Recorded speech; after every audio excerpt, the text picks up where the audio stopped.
The invitation looked harmless enough. A pastel-colored flyer slipped under a door, a whispered recommendation at the bingo table, a neighbor leaning in with that conspiratorial smile. It's called a blessing loom. You help others, and when it's your turn, they help you back. For the seniors at Maple Ridge Community Center, it sounded almost comforting. A circle of giving, a promise of financial relief, a chance to feel included, valued, part of something bigger than themselves. But the loom wasn't a circle at all. And by the time the seniors realized the truth, the founder was gone, vanished, along with every dollar invested. Today, we unravel the story of how a simple invitation became a financial ambush, and how a circle of trust became a trap. This is Fraud in a Moment, and the truth starts now. The Blessing Loom Betrayal. They called it a blessing, a circle of trust, a chance for good people to help good people. But for the group of seniors gathered in the Maple Ridge Community Center community room that Tuesday afternoon, it would become something far darker, a web of deception spun with soft voices, warm smiles, and promises of prosperity that never existed. It began with a single invitation, a neighbor, a friend, someone they'd known for years. Just a small contribution, she said. You give a little, and when your time comes, the whole circle blesses you back. Everyone wins. The diagram looked harmless enough. A flower, a loom, a wheel of generosity. But behind that innocent sketch lurked the machinery of a classic pyramid scheme, the same kind that has drained bank accounts and shattered trust for decades. At first, the seniors felt hopeful. They were told they were joining something special, something exclusive. They were told the early members had already received payouts, quick returns that seemed to prove the system worked. But beneath the soft language and friendly faces, something else was spinning, a wheel of deception disguised as generosity. What they didn't know was this.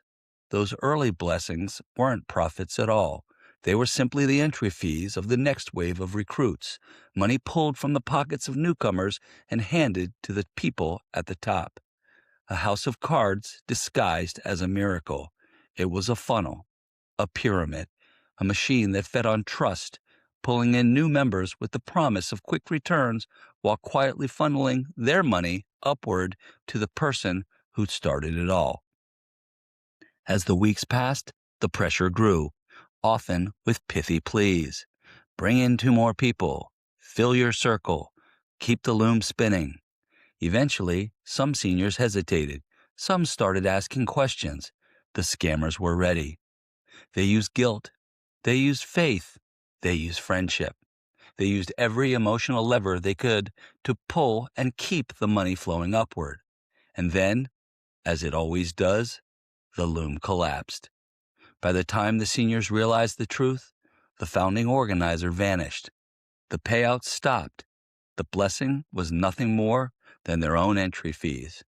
The payouts were illusions funded by the next unsuspecting recruit. The loom only worked until the questions became too many.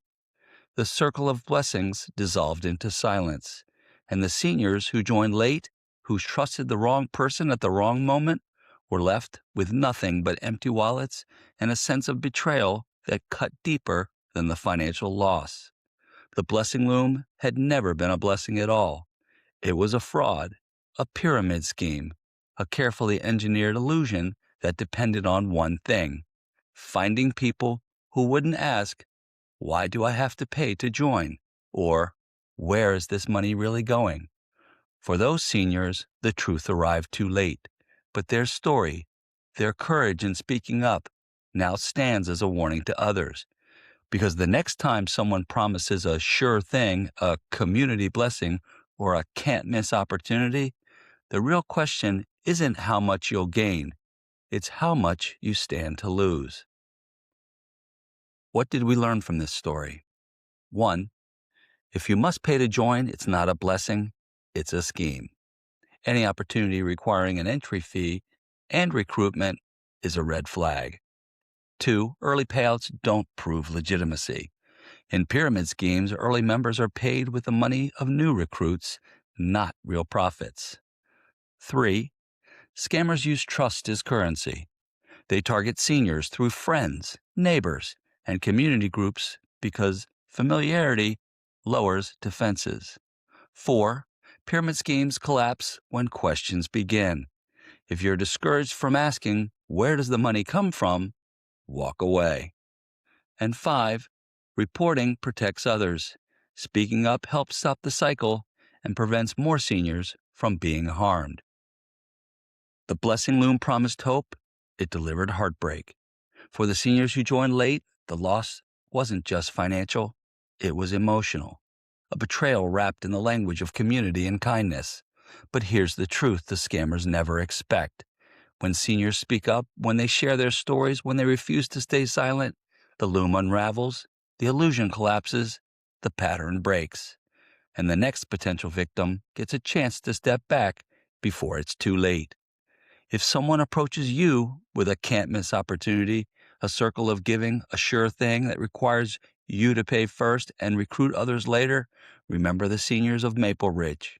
Remember how quickly a blessing can become a burden. Real blessings don't come with entry fees. Stay alert, stay informed, stay connected, because the strongest defense against fraud is each other. This has been Fraud in a Moment, where we expose the schemes hiding in plain sight and give you the tools to protect what's yours. Until next time, stay alert, stay steady, and remember, if you have to pay, you probably don't want to play.